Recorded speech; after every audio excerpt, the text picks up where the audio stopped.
दिल्ली सरकार ने नहीं चुना गांधीनगर की रेडीमेड मार्केट को, रिडेवलपमेंट के लिए चुनी गई थी 5 और मार्केट। बजट भाषण में सबसे ज्यादा नाम था गांधीनगर मार्केट का। ईडी की कार्रवाई से कांग्रेस नेताओं में देखा गया आक्रोश। कांग्रेस नेताओं ने कहा बीजेपी के इशारे पर हो रहा काम। पूर्वी दिल्ली के कई नेताओं को उठाकर ले गई दिल्ली पुलिस।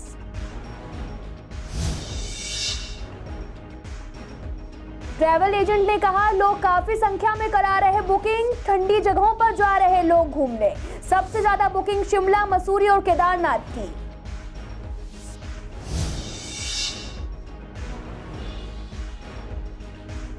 अधिकारियों ने कहा कि लोकल सर्विलांस की मदद से काम जारी। ये अभी पता नहीं चल पाया किसने ग्रेनेड फेंका। आसपास लगे सीसीटीवी फुटेज खंगाले जा रहे।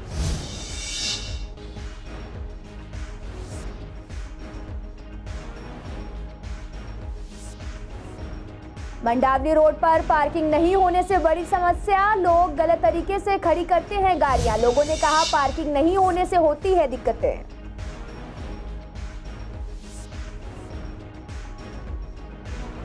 नमस्कार, मैं आपके साथ अंकिता पाल। आप सभी का पूर्वी दिल्ली खास में एक बार फिर से स्वागत है। रुक करते हैं खबरों की तरफ।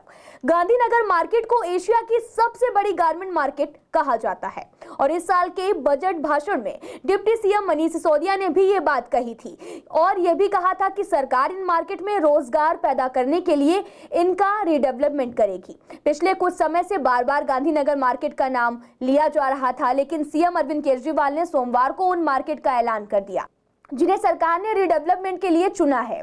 पहले फेज में जिन 5 मार्केट को चुना गया उसमें से गांधीनगर मार्केट का नाम ही नहीं है। आपको बता दें कि केजरीवाल ने बताया कि पहले फेज के लिए जिन मार्केट्स को चुना गया वे हैं कमला नगर, खारी बावली, लाजपत नगर, सरोजनी नगर और कीर्ति नगर। सारी मार्केट्स को एक साथ नहीं चुना जा सकता, बजट का दबाव भी रहता है। बाकी मार्केट्स का काम बाद में होगा। उन्होंने कहा कि इन मार्केट्स का सिलेक्शन एसी कमरों में बैठकर नहीं किया गया। इसके लिए 22 अप्रैल को अखबार में इस्तेहार दिया गया और मार्केट एसोसिएशन ने अप्लाई किया। उन्होंने अपनी कमियां बताई, लिखकर भेजा और 49 एसोसिएशन की एप्लीकेशन आई, जिसमें से 33 मार्केट की 49 एप्लीकेशन आई। 8 मेंबर्स की टीम बनाई गई। उन एप्लीकेशन को देखा गया, उनके साथ बातचीत की गई। 9 एप्लीकेशन को शॉर्ट लिस्ट किया गया, फिर बाजार में घूम कर आई। उसके बाद 5 बाजार लिए गए। आपको बता दें कि जो 9 मार्केट शॉर्टलिस्ट की गई हैं उनमें से गांधीनगर का नाम नहीं है, लेकिन आखिर में गांधीनगर मार्केट का नाम हटा दिया गया। हालांकि कुछ लोग अब ये भी कह रहे हैं कि सरकार ने जिन मार्केट्स को चुना है वे सभी रिटेल मार्केट हैं, लेकिन सरकार ने ये नहीं कहा कि थोक मार्केट को अलग से चुना जाएगा। सरकार ने एक ही कैटेगरी बनाई और उसमें गांधीनगर का नाम शामिल नहीं किया। दिल्ली के आज 5 प्रमुख रिटेल बाजार की भी घोषणा कर दी गई है, जिनके अंदर जो भी मूलभूत सुविधाएं हैं वो दिल्ली सरकार उपलब्ध कराएगी। उनके लिए अलग से बजट का प्रावधान है और गांधीनगर पहले से ही अनाउंस किया जा चुका है, जिसकी बैठकें लगातार चल रही हैं। मार्केट में सर्वे भी चल रहे हैं कि किस तरीके से हम इस बाजार की जो मूलभूत समस्याएँ हैं उनको दूर करें। हमें विश्वास है कि दिल्ली सरकार की इस पहल से दिल्ली की होलसेल मार्केटों में जो बेसिक समस्याएं वे दूर होंगी और व्यापार भी उन्नति करेगा। जैसा कि दिल्ली के चीफ मिनिस्टर अरविंद केजरीवाल जी ने आज घोषणा की है कि वो दिल्ली के 5 बाज़ारों को रिटेल बाज़ारों को चमकाएंगे। ये घोषणाएं तो करते हैं पर करते कुछ नहीं। मैं गांधीनगर रेडीमेड मार्केट से जो एशिया बिगेस्ट मार्केट है इसके लिए इन्होंने बात की थी अगर इसको हम चमकाएंगे, तो क्या चमकाया है इन्होंने। ये जितनी मार्केटों को पहले चमकाने की बात कर चुके हैं, एक भी किसी मार्केट में कोई काम नहीं हुआ। तो वहीं सोमवार को राहुल गांधी ईडी के सामने पेश हुए और ईडी के 3 अफसरों ने उनसे पूछताछ की। इस कार्रवाई से कांग्रेस नेताओं और कार्यकर्ताओं में काफी आक्रोश देखा गया, जिसको लेकर तुगलक रोड पर कांग्रेसियों ने काफी हंगामा किया। पूर्वी दिल्ली के कांग्रेस नेताओं ने कहा कि बीजेपी के इशारे पर ये ईडी की कार्रवाई हो रही। नेताओं ने यह भी कहा कि हमारे नेताओं के घर पर अभी भी दिल्ली पुलिस बैठी है ताकि हम अपना विरोध न कर पाए। राहुल गांधी के समर्थन में सड़कों पर नहीं उतर पाए, साथ ही पूर्वी दिल्ली के कई नेताओं को पुलिस उठाकर ले गई। देखिए, माहौल तो आपके सामने है, पूरी देश की जनता के सामने है कि अब लोकतंत्र में जो है जनता को अपने लोकतांत्रिक तरीके से विरोध करने का भी अधिकार नहीं रह गया है। आज राहुल जी को और सोनिया गांधी जी को सबको मालूम है कि परेशान करने के उद्देश्य से एक राजनीतिक ये मुकदमे, राजनीति से प्रेरित मुकदमे हैं, इनमें कहीं कोई सत्यता नहीं है। झूठे कंप्लेंट करके और उनको बिना बात पे ईडी के लिए इंक्वायरी करने के लिए बुलाना, ये दर्शाता है कि कहीं ना कहीं कांग्रेस को बदनाम करना, उनको नेताओं को परेशान करना। और जब इस तरह की कार्रवाई होती है तो कांग्रेस के कार्यकर्ता, कांग्रेस के नेता स्वाभाविक है सड़कों पे उतरेंगे अपने नेता के उनके हक में, उनके समर्थन में। भाजपा की सरकार के इशारे पे हो रहा है, सबको मालूम है, दिख रहा है। वो नहीं चाहते कि जिस तरह से लोग सड़कों पे, न केवल कांग्रेसी बल्कि आम जनता भी उनके साथ बीच में मिलकर सड़कों पे उतरे, क्योंकि सबको पता है कि ये गलत हो रहा है। राहुल गांधी जी के साथ उनके साथ जाना चाहते थे। हमें अकबर रोड से पहले ही हमारी कारों को रोक के हमें उतार कर डिटेन कर दिया गया। तो कहीं ना कहीं बोलने की आज़ादी, शांति प्रिय तरीके से विरोध करने के तरीकों को हनन किया जा रहा है, दबाया जा रहा है। आज अब हमें पहले तो 2 घंटे बसों में घुमाते रहे, फिर उसके बाद शाहजहां थाने में लाके हमें यहाँ बिठा दिया गया, बंद कर दिया गया। देखिए, जो माहौल चल रहा है ये तो आप सबके सामने ही है। जगह जगह हमारे सारे कार्यकर्ताओं को डिटेन कर रहे हैं पुलिस। किशननगर में हमारे को भी डिटेन किया हुआ है। और जो माहौल है इस टाइम पे वही स्लोगन चल रहा है आज की डेट में। पहले जो हम बोलते थे और आज वो सिद्ध हो रहा है कि जब मोदी डरता है, ईडी और सीबीआई को आगे करता है। अब वही माहौल देखिए दोबारा से वो आ रहा है। मोदी जी हमारे डर रहे हैं क्योंकि महंगाई के मुद्दे इतने उठ गए हैं, तो उनको महंगाई के मुद्दों को हटाने के लिए ध्यान पब्लिक का, तो उन्होंने पर्टिकुलर ये चीज़ है, ईडी का नोटिस है, झूठा नोटिस जो अखबार का उन्होंने भेजा है, जो नेशनल हमारी अखबार थी, उसकी हमारी 1937 से चल रही थी कांग्रेस पार्टी की, उसका ईडी का जो समन भेजा है सारा झूठा, सारा सर बिल्कुल गलत है। अप्रैल से ही भीषण गर्मी का दौर जारी है। हर रोज गर्मी का पारा चढ़ता जा रहा है और इतनी गर्मी में दिल्ली के लोग बाहर घूमने के लिए ठंडी जगहों पर जा रहे हैं। वहीं कोरोना की वजह से पिछले 2 सालों से लोग घरों में बंद थे। अब लोगों को बाहर जाने का मौका मिला है और ऐसे में जब हमारे संवाददाता ने ट्रैवल एजेंट से बात की तो उनका कहना था कि इस बार काफी संख्या में लोग बाहर घूमने जा रहे हैं। सबसे ज्यादा बुकिंग इस बार शिमला, मसूरी और केदारनाथ, बद्रीनाथ जगहों की हुई है और ऋषिकेश के लिए तो लोग काफी संख्या में बुकिंग हुई है। साथ ही गाड़ियों की बुकिंग और होटलों का चार्ज भी एक्स्ट्रा लिया जा रहा, फिर भी लोग ज्यादा पैसे देकर घूमने जा रहे। शिमला, मनाली, नैनीताल इस टाइप से काफ़ी घूमने का रहता है। बहुत ज़्यादा इस बार तो रश भी काफ़ी रहा है। इस बार ठीक हुआ है काम, काफ़ी हद तक मतलब सही चला है। थोड़ा बहुत काम जो थी पहले सा था उस सब कोरोना के बाद में ठीक करा है काम। हाँ जी हो रहा है। काफ़ी मतलब गाड़ी की शॉर्टेज भी है और होटल्स तो है ही प्रॉब्लम इस बार, क्योंकि जाम बहुत ज़्यादा है, भीड़ बहुत ज़्यादा है। इस टाइम तो सबसे ज़्यादा मनाली और मंसूरी चल रहे हैं। मंसूरी का बहुत सही है मौसम, ठीक। हरिद्वार, ऋषिकेश भी उसी रास्ते में पड़ता है मंसूरी के में। गाड़ियों की भी शॉर्टेज है, वैसे तो काम बढ़िया चल रहा है साल तो। हाँ जी, लोग बहुत ज़्यादा निकल रहे हैं। 2 साल से सर घर में पड़े हुए थे सब जने, अब थोड़ा सा मौसम खुला और थोड़ा वो भी हुआ है। मैडम इस टाइम काम बहुत अच्छा है, गाड़ियाँ मार्केट में नहीं है। बाहर से दिल्ली से, आउट ऑफ दिल्ली से भी बहुत पब्लिक आ रही है और इसकी वजह से यहाँ शॉर्टेज भी है गाड़ियों की, बहुत ज़्यादा परेशानी हो रही है। मैडम ऑनलाइन जो बुक कर रहे हैं उनको भी बुक करने के बावजूद वहाँ पे कई बार रूम नहीं मिल रहे, उनको परेशानी झेलनी पड़ रही है क्योंकि पब्लिक इतनी ज़्यादा पहुँच चुकी वहाँ पे कि जिसकी वजह से सब डिस्टर्ब है। 2-3 साल से बंद होने की वजह से, जो 2-3 साल से कोरोना काल के अंदर सब बाज़ार मार्केट बंद रही है, उसके बाद जब अब खुला है तो हर आदमी कोशिश करके कहीं ना कहीं जा ही रहा है। जिसकी जैसी गुंजाइश है, कोई जिसकी जैसी कम पैसे तो मंसूरी जा रहा है, अच्छे पैसे मनाली जा रहा है, चौपाल जा रहा है, चोपटा जा रहा है। अब इस बार हम इस टाइम चक्राता और गढ़ मुक्तेश्वर है नैनीताल से ऊपर, अब क्या वहाँ भी कस्टमर बहुत जा रहा है। मयूर विहार में शनिवार रात हैंड ग्रेनेड मिलने से हड़कंप मच गया, जिसके बाद एनएसजी की टीम को बुलाकर उसे डिफ्यूज किया गया, जिसको लेकर तहकीकात जारी रही। और ये ग्रेनेड किसने फेंका था और क्यों फेंका था, हमारे संवाददाता मोहित शर्मा ने अधिकारियों से बात की तो उनका कहना था कि ये हैंड ग्रेनेड बहुत पुराना है। लोकल सर्विसेज की मदद से पता किया जा रहा कि ये ग्रेनेड किसने फेंका और साथ ही आसपास लगे सीसीटीवी फुटेज भी खंगाले जा रहे। फिलहाल पुलिस पूरे मामले की जाँच कर रही है। पूर्वी दिल्ली में पार्किंग की बड़ी समस्या देखने को मिलती है। पार्किंग नहीं होने की वजह से लोग अपनी गाड़ियों को गलत तरीके से खड़े करते हैं, जिसकी वजह से राहगीरों को आने जाने में दिक्कतें होती हैं और साथ ही क्रेन भी गाड़ियों को उठा कर ले जाती है। इसके बावजूद भी लोग अपनी गाड़ियों को सड़क पर खड़ी कर देते हैं। ऐसा ही कुछ देखने को मिला मंडावली के शिव मंदिर रोड पर, जहां लोग अपनी गाड़ियां गलत तरीके से खड़ी करते हैं। जब हमने लोगों से बात की तो उनका कहना था कि पार्किंग ना होने की वजह से कॉलोनी के लोग यहां अपनी गाड़ियां खड़ी करते हैं। कई बार तो गाड़ियों को टो भी कर लिया गया है, लेकिन मजबूरन यहां पर गाड़ियां खड़ी करनी पड़ती हैं। ये टेम्पररी पार्किंग होती है आते जाते वाले के, जैसे संडे हैं और लोग आते हैं, ये सारी जो कॉलोनी इधर है ये टेम्पररी जो आने जाने वाले हैं वही खड़ी करते हैं। तो अंदर में कहीं जगह नहीं है और इस इलाके में कहीं पार्किंग भी नहीं है एमसीडी की।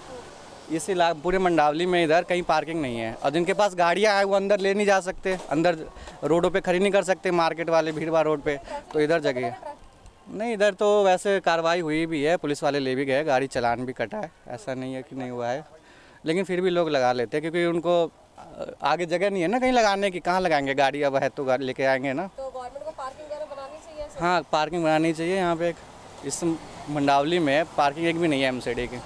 गणेश नगर में है, उधर 2 किलो यहाँ से 1.5 किलोमीटर है, तो वहाँ गाड़ी खड़ी करेंगे फिर यहाँ आएंगे कैसे होगा। कोई किराए पे रहते हैं, कोई का अपना मकान है, फिर भी यहाँ खड़ा करके चले जाते हैं। ये तो गलत है, ये तो गलत है। तो बस तो यहाँ पे आती नहीं है, तो बस स्टैंड का मान्यता कहाँ पे? ये तो बहुत जमाने का बना हुआ है। पहले गाँव थे ना, बहुत पहले यहाँ गाँव होते थे, खेती थे, उस समय मतलब आते थे यहाँ पे। एनएमसी ने हाल ही में एक प्रस्ताव रखा जिसमें सर्टिफाइड डॉक्टर्स अपने नाम के आगे मेड डॉक्टर लिख सकेंगे।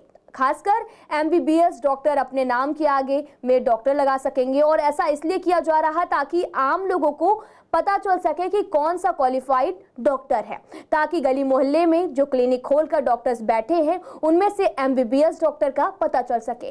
जिसको लेकर डॉक्टर गौतम का कहना है कि सभी प्रकार के डॉक्टर अपने आप को डॉक्टर कहते हैं, कि ऐसे में जब किसी पेशेंट को कोई दिक्कत होती है तो लोगों को गलत संदेश जाता है कि ये सब एमबीबीएस डॉक्टर की लापरवाही की वजह से हुआ है। अगर क्वालिफाइड डॉक्टर अपने आप के आगे में डॉक्टर लगाएंगे तो लोगों को पता रहेगा कि ये कौन सा डॉक्टर है।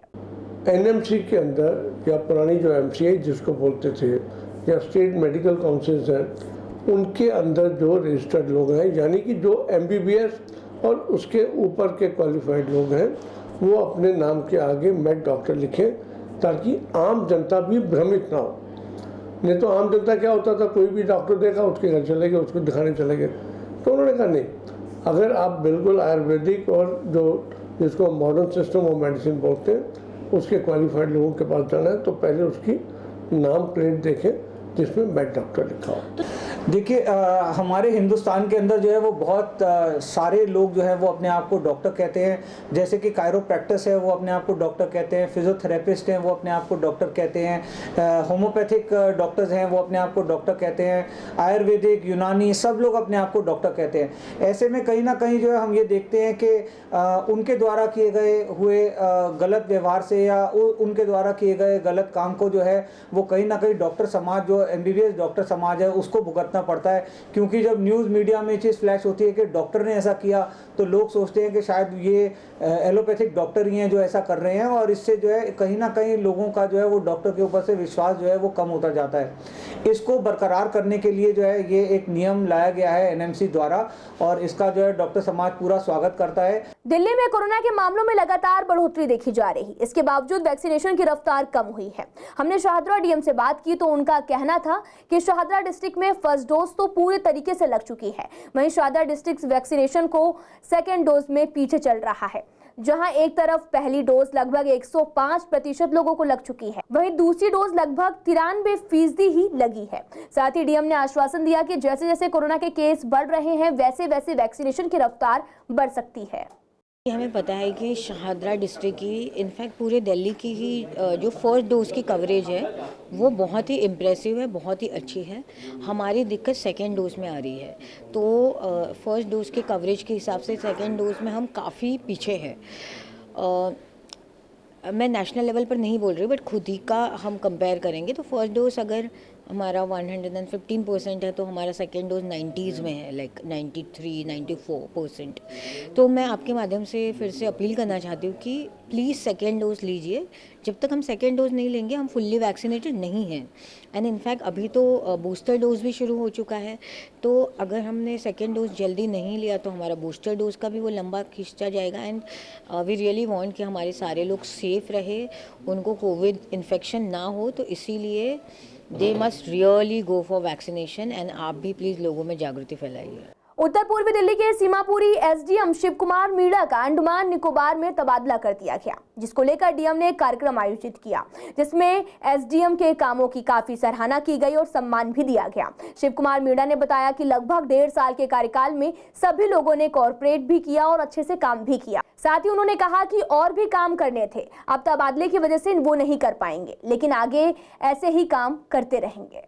शाहदरा डिस्ट्रिक्ट में मुझे लगभग 1.5 साल हो गए हैं। इन 1.5 सालों में मैंने अधिकांश समय अपना यहाँ कोरोना के टाइम पे काटा है, और कोरोना के टाइम पे बहुत ही चैलेंजिंग लेकिन जनसेवा के मौके मिले हैं, और मेरी पूरी कोशिश रही कि हम कोविड को कंटेन करने में पूरी तरह सफल हों, और जिनको कोविड हो गया उनको मेडिकल फैसिलिटी इजीली अवेलेबल करा पाएँ। इसमें हमने पूरी भरसक कोशिश की है और बहुत हद तक हम सफल भी रहे हैं। और इस बारे में मेरा आम जन से ये कहना है कि अभी कोविड पूरी तरह ख़त्म नहीं हुआ है, तो कैब जो होता है कोविड एप्रोप्रिएट बिहेवियर उसका, और आम जन को यहाँ पे एक विश्वास हम कोशिश कर रहे थे कि प्रशासन में मजबूती से हो और आम जन के काम बहुत सुगमता से हो सके। उसके लिए प्रयास कंटिन्यू जारी है और आने वाले समय में भी ये जारी रहेंगे। मेरी कोशिश ये रही कि मैं आम जन के लिए बेहतर काम कर सकूँ। बाकी ये तो जनता मूल्यांकन करेगी कि मैंने किस प्रकार काम किया। नहीं, सारे ऑफिसर्स में से बहुत सारे ऑफिसर्स बहुत अच्छे होते हैं, बहुत अच्छे काम करते हैं।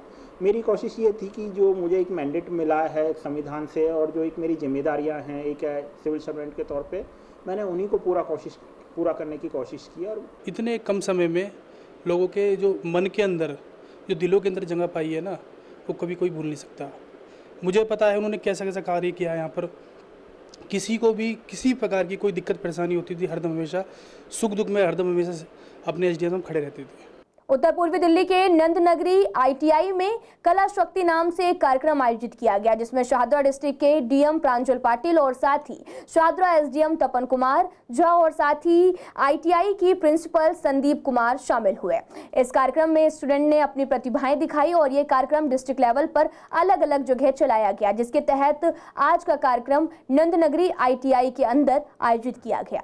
तो जैसे कि कला शक्ति ये नाम में ही हमें समझ में आ रहा है, तो इसके पीछे ये उद्देश्य है कि माय आर्ट माय एम्पावरमेंट, मेरी कला ही मेरी शक्ति है।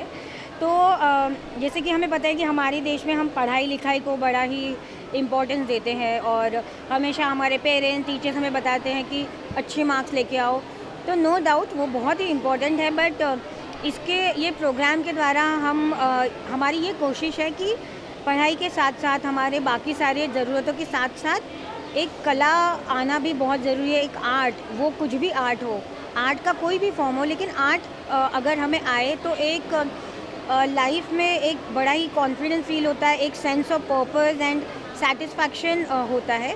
तो शाहदरा डिस्ट्रिक्ट जैसे हमें पता होगा कि दिल्ली के ईस्टर्न पार्ट में है और यहाँ लाइक आर्ट सीखना is kind of a luxury and privilege. जो भी ऐसे बच्चे हैं जो आर्थिक रूप से इतने मजबूत नहीं हैं, सामाजिक रूप से इतने मजबूत नहीं हैं, पर उनके अंदर कला भरी हुई है, तो हम इस प्रोजेक्ट से उन बच्चों के कला को निपुण बनाने की कोशिश कर रहे हैं। और जैसा आपने देखा आज इन बच्चों ने बहुत अच्छा परफॉर्म किया है।